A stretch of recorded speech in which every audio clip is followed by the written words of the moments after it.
Alright mga boss, pakita na to sa inyo mga boss. Oh. Talisay extract. Palito naman sa online or sa mga pet shop, mga isda. Natural talisay extract. Color enhancer formula, vitality plus muna siya. So shake well ano. Oh. Adira yang talisay extract. Ako mga bossing, nakahimo na ko aning talisay extract. Ang gibuhat na ko, gisulod na ko sila sa aning tab na aerator kabula-bula. Pag mag-color na mag-espiso na kayong color nga brown na kayo, nga daghang talisay. Pwede na mo i-repack. Pwede na ka makabaligyan sa market. Tagpila man ang ani. Amot mga boss sa unang panahon 80 pesos, 250 ml. Pero ug na mo yung talisay sa inyo, ingani ra karada.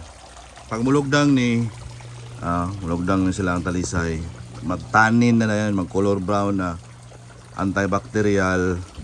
So ang nagtudlo sa ato nga magbutang pud tag asin nga para sa health sa atong crayfish ug di sad ma-stress, usa sad ning talisay extract. Kaunon po din sa mga crayfish mga busing, libre pagkaon. So pakita na to sa inyo sa ibahog na to sa crayfish para muna siya ang Integra 3000 nga bahog. Kanang bahog lawog sa manok ba?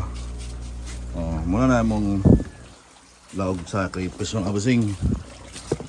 Ulugdang ning Integra wala may kayo na ang bahog sa crayfish kusi ra kusi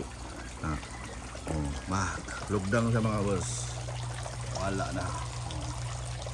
Integra 3000 dahon, tanan nga klaseng mga dahon-dahon, tanan nga klaseng mga gulay kaunon sa crayfish.